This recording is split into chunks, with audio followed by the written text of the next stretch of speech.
You know who it is, the horror flick digger did Super 6 Big Mitch. And I'm kicking in those with all three O's. And I'm bringing 28 101s because we Vegas sons, it's the Chronicles. And you in the Meadowlands. Yeah, you in the Meadows, man. And you already know what made me. 530, what that mean? Oh, that boy's a desert baby. Hubba Dub, Scrub, 22-inch gold Dana Danes, and Big Bolo Yang can never be on my claims, man. Now, welcome to Vegas Chronicles with the whole Super 6, Mr. Digger Ditch Big Mitch. And today, like any other day, y'all know what we do. We kick actual factuals with no additives and no preservative, just raw and uncut. Like what? Like summer sausages and crackers. Y'all already know. Shout out to everybody that's been rocking with your boy. Shout out to everybody that's supporting my platform. I'm going to get the cameras up in a minute, man. I'm going to be bringing the studio to you. So just, bear with me. But today, man, let's hop right off into it, man. I correspond with my audience. And, I get asked some interesting questions. I ain't gonna lie, I do. And one of the questions I was asked was, do I think that there was, like, when it comes to law enforcement and the gangs in Las Vegas, back then, do I think that there's ever a time when, the police was behind, like, conflict? Was there an unseen hand behind some of the stuff that went on, and was things done to deliberately put, us as a people at one another's throats? And I'm going to say this here. For me to say all, law enforcement is bad, that would be like saying, just because certain blacks join gangs that all blacks is bad. And that's not true, But what I would do is say this here, when I was growing up, there was some rotten apples when it came to law enforcement. And at times they did have a hand in a lot of stuff that went on. Like they took people's cars and went over there and in other people's territory driving people's cars they took and antagonized those guys over there. They did some bad things, and I'm gonna create another channel to really dwell up into that because I want to make a channel to discuss not just Vegas and gangs and stuff like that. I want to make another channel to deal with stuff that doesn't have nothing to do with that. So I'm gonna make another channel, but I'm gonna really dwell in that because at some points there was unseen hand. Yes, I do believe that certain things that happened and that still haven't been like solved. And I'm gonna give y'all examples when I do a channel. I'm gonna make a channel and I'm gonna dedicate it to that. But I'm gonna tell y'all about certain things. But what I want to do, in conjunction to what I'm talking about, is I want to tell y'all something that happened between the Gerson Park Kingsmen and law enforcement, right? And this happened back, I say in the early '90s. And what had happened, this right here, people don't pay attention because people be so focused on hating on their supposed to be opposition. They be so hell bent on destroying who they perceive as their enemy, people that look like them, that they don't even pay attention to what's going on around them. And that's always been our flaw. But I want to tell y'all something that took place with the Gersons, man. And I'm going to try to narrate this as best as I can. Bear with me. But what happened was the Gersons and the 40 boys, the 40 blocks got into it. And it was behind me and Buzzo. People don't understand that back then, me and Buzzo, even though we supposed to be some kin, we didn't get along at all. And it started over me, supposedly. They say, well, I ain't gonna lie, I did. I used to go over there and cross out all they spray paint on their walls, you know what I mean? I used to do that because I just being a nuisance, I had that mentality like everybody else. I thought it was Gerson or nothing. So I was big, I went over there and I was crossing out their spray paint. So me and Buzzo got into it. And it escalated, and Buzzo then one day, me and Bam Bam, we was walking across the street. And they got on the house. They was on the house. And I just remember this. Buzzo had a big, long, it was like a 223 or something. And he got at me and Bam Bam. And we ran across the street, you know what I mean? And, about 2-3 days later, I used to be on my little cousin. He had a little bike, and that bike became known, too. It was like red and black. I got on my little relative bike. I went up Laurie, and I gave it back to him.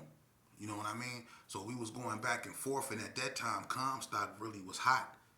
The Block and the Gersons was really into it. Freak Dog had a fight with Keystone. I think Trick had a fight with Keystone. It was just going back and forth, and it kind of really got out of hand.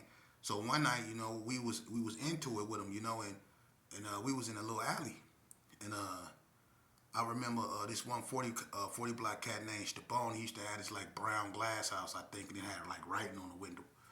And he was coming off Lake Mead, and he was turning down Comstock, and we was in at the end of the alley, facing Comstock, and we didn't know that North Las Vegas was behind this cat, but he came, and we got at his car. We started blowing on him, you know what I'm saying? And Northtown was right behind him.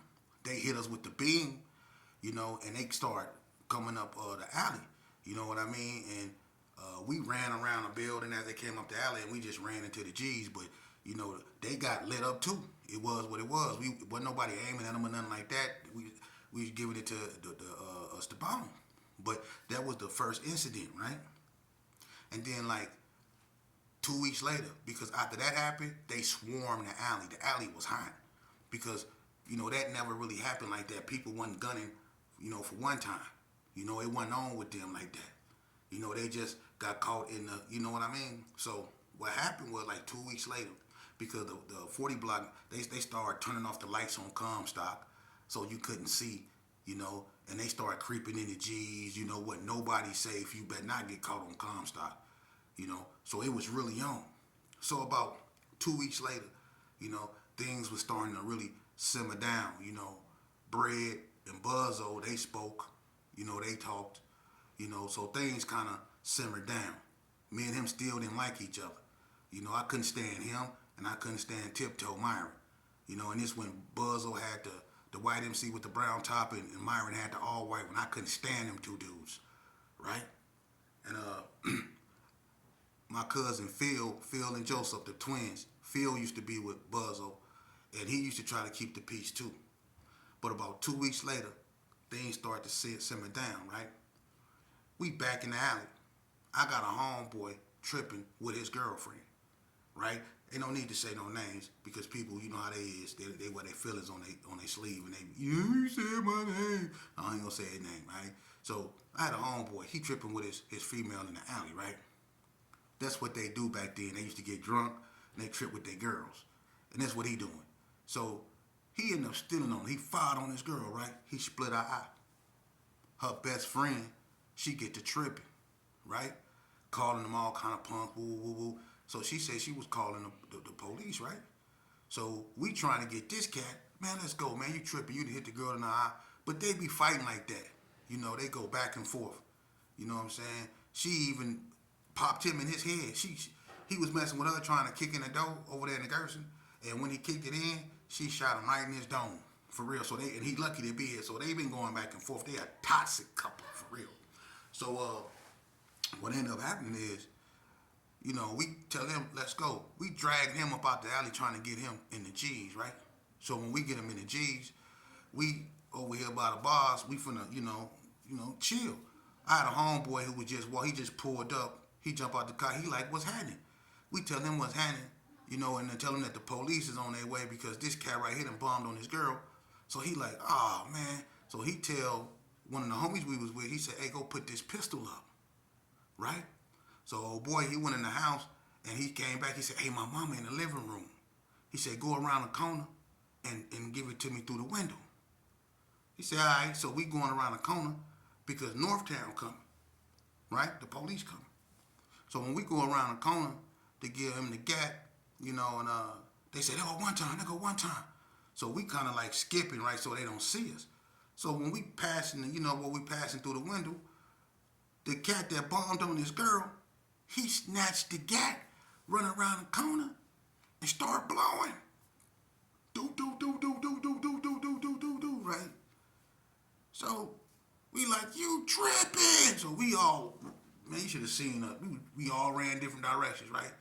Now it's really on. One time they done came through the G's down. And look, they started, you know how the G's, they got 4 corners. They got, you got this part of Lake Mead, this part of Lake Mead, and then you got this part of Comstock and this part of Comstock. And you got Belzar, you got Martin Luther King, right? On all 4 corners of the Gerson, the police was in 3s. And they walked through the G's in sets of 3s. They had gauges, all kind of stuff. And it was quiet on the set. right?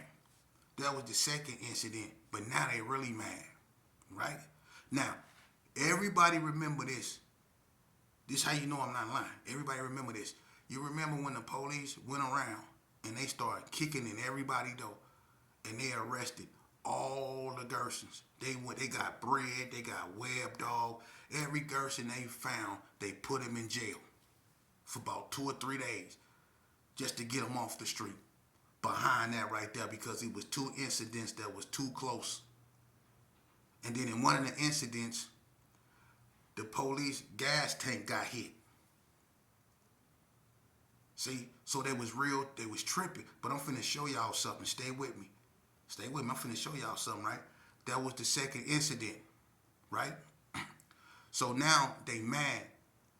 And they was harassing us real tough. They was really enforcing the 86 thing. They took all the basketball rims off. They was if you wasn't no juvenile, and even if you was a juvenile, if they caught you out your house and away from your house, they was arresting you. But if you was an adult, they was coming up in your house and getting you. They was tripping, right? So watch.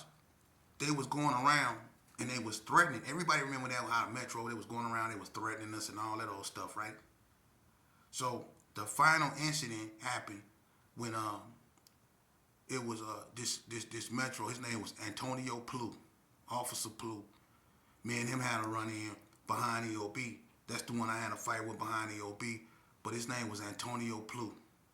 Plu, Snodgrass, Carson and Kelly, Hightower, Landino, Big Red. All these cats right here was known. Tennis Shoes, Officer Butts.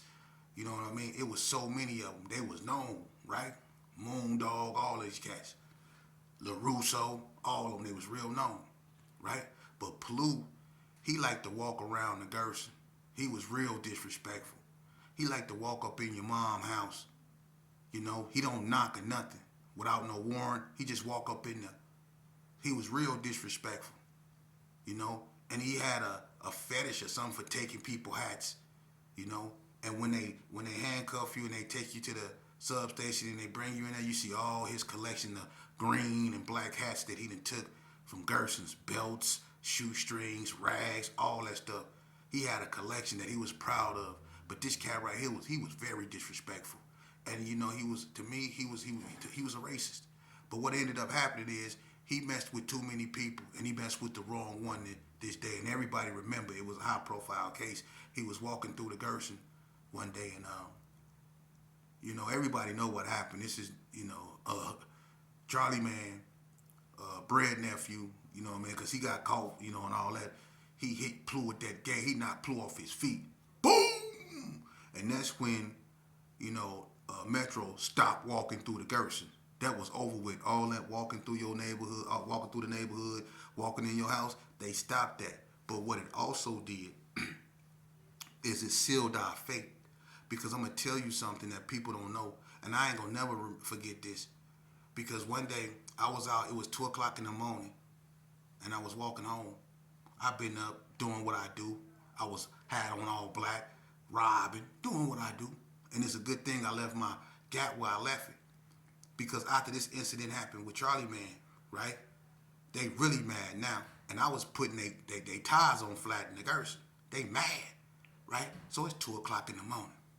I'm walking. I'm full of my package, and I'm mobbing through there. I'm mobbing. You could tell I'm in the gang. I got that little gangster walk. I ain't worried about nothing. I'm in the Gerson. It's 2 o'clock in the morning.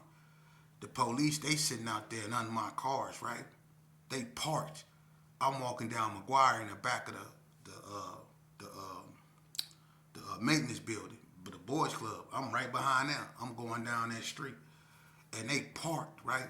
And as I'm walking, I get to, right there by the second basketball court coming around it. Somebody go, hey.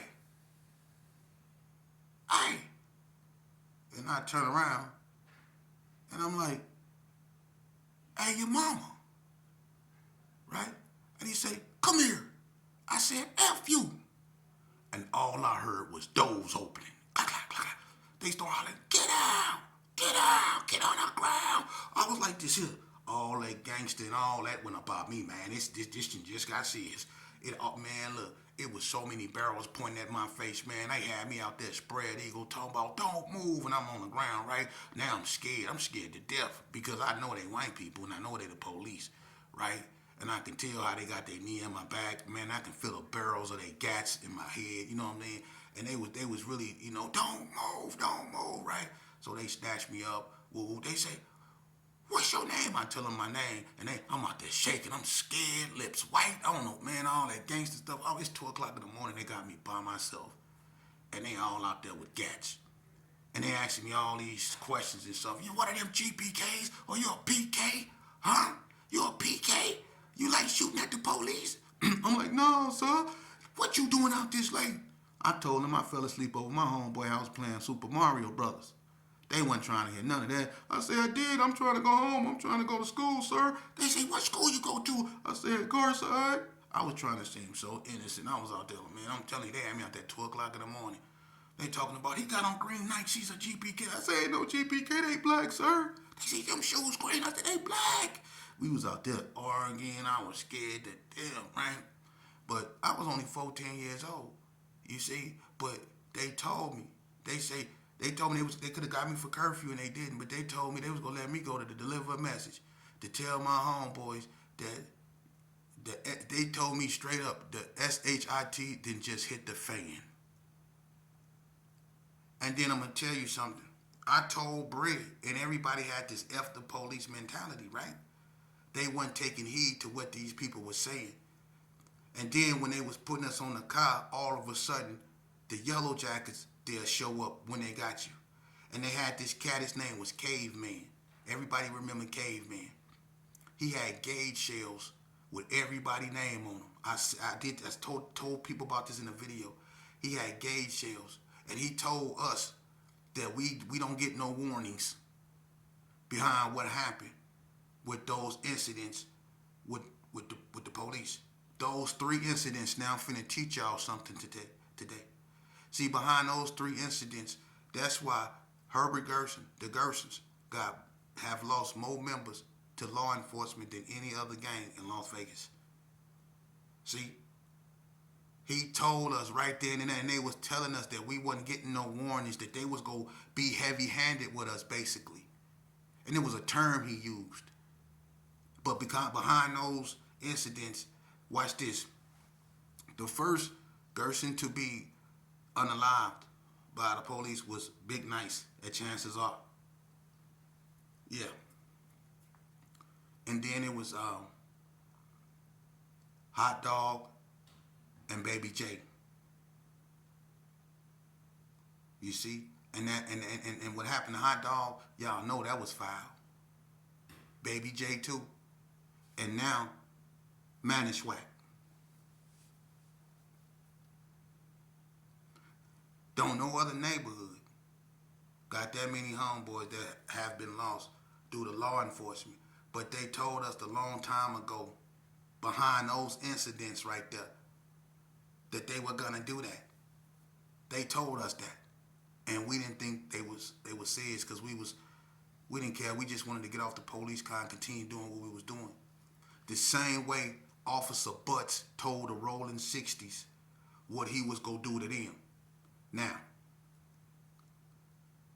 he used to tell the Rolling 60s, Officer Butts used to tell the Rolling 60s that he was going to unalive them. Then all of a sudden, a marksman do that to Psycho and Big Ezak and all them. And they don't know who did that. Come on, man. It's 1 or 2 people. It was the skins behind that thing that happened with D-Wack and the bike, or it was one time. Because ain't no marksman go hit nobody in no Cadillac with a window that small like that, man. Unless they was trained. You see? And what happened over there in Herbert Gerson? See, people don't say nothing about it. They just brush it off. But when they locked up when they came and they swooped, everybody remember that it was in 90, 91, they came and they swooped up all the Gersons. And they just locked them up. And it was behind those shootings with the police. They told us right then and there what they was going to start doing to us. And they kept their word. We didn't pay attention because we were so caught up beefing with this gang, beefing with that gang, and beefing with that gang. You see? And that's what happened. You know? And I hope things like this wake people up, man. Because that always hinder us. Look at what we did to one another. Look at what the NTGs and the Gersons did to one another. Look at what the ABMs and the Gersons did to one another. Look at all that mess that went on before with the 60s and 40 block. Look what went on with the Pyrus and the Gerson, the West Coast and the Gerson. Look at all that madness. Look at what we done to one another. Look at how we destroyed our families. Everybody got cousins that's from West Coast Bloods that live in the Gerson. Everybody got cousins that's Pyrus that live in 60 Hood. Everybody got family from everywhere, man. Look at what we did to our family. We tore our families apart, man, because we all family somewhere, one way or another. We family. Like the Howes and the Thompsons and the Coast. Look at that. Look how many family members I got. House from 60. Look at how many family members I got. The Stewarts. Teese and Keith. Lil Bad and Teese. PB Paru, Caesar, the Hood, Kabubi Paru. Look at all my family members from different places. And I'm from a place that warred with their neighborhood. We tore our families apart, man. And we were so focused on doing that we didn't see what was really going on the outside of us. We didn't see that when they was taking our shoestrings and taking our hat, that they was violating our constitutional right. The Supreme Court already said there's no such thing as a casual gangbanger. You have to be willingly and knowingly involved in criminal activity. So if you just walking around with a blue rag in your back pocket and you wasn't bothering nobody and you ain't committed a crime, was about to commit a crime, or was in the commission of it, committing a crime, they can't do nothing to you, man. That's called RAS, reasonable articulate suspicion, to even stop and talk to you. But they was pulling up on us because we had on red, or we had on green, or we had on blue, and they was putting us on the con. They was violating our civil rights, even as juveniles. You see that? And they was doing it blatantly. And they only did that in the black neighborhoods. You see? And it took us to go to prison. It took us for someone else to tell us that, hey, they wasn't supposed to be doing that. But we were so focused on destroying one another that they got away with that. Like they got away with poisoning us and giving us vouchers and scattering us. Because we so bent on hating on one another. And that's a sickness, man. That's a sickness. For real. And that's crazy because we can go to church, we can go to the mosque, and you go find the same thing up in there. I swear to God. You go find the same thing up in there. I swear to God. I was at the mosque one day. Please hear this. I was at the mosque one day, right? The Sunni mosque right there. I used to, go down there and I used to be with Fatim and Safari, them over there at the Sunni mosque, right? So one day we was out there and they had Ramadan going on. And Suleiman from the Nation of Islam and Brother Wesley from the Nation of Islam, they pulled up, right, in the alley. And this is the alley is where everybody leave to go to their cars and go home. So 2 members of the Nation of Islam pulled up to the Sunni mosque, right? They got out the car. They had on brims and suits and stuff like that, bow ties. And so Suleiman was talking, everybody was talking, everything was cool. But then they had what is known as the Sharif, which is like security of the Sunnis standing by the gate, making sure everybody was safe. And he was watching the Nation as if they didn't belong over there, like gangbanging. So one of Brother Wesley, he asked one of the females that was leaving if she was interested in buying a bean pie. So the security from the Sunni was sitting there watching him. And he sold a bean pie to the Sunni female. And the Sunni security said, I done told you about selling them bean pies over here, Wesley. And ran up on him like they was finna, do something to the brother, man. So when I was like, what the? Over some bean pies. He said, I done told you about selling them bean pies over here, Wesley. And he was finna do something to him over some bean pies. So I was like, oh, they banging over here by the mosque. So that's why I was like, you know what I mean? But that's us as a people.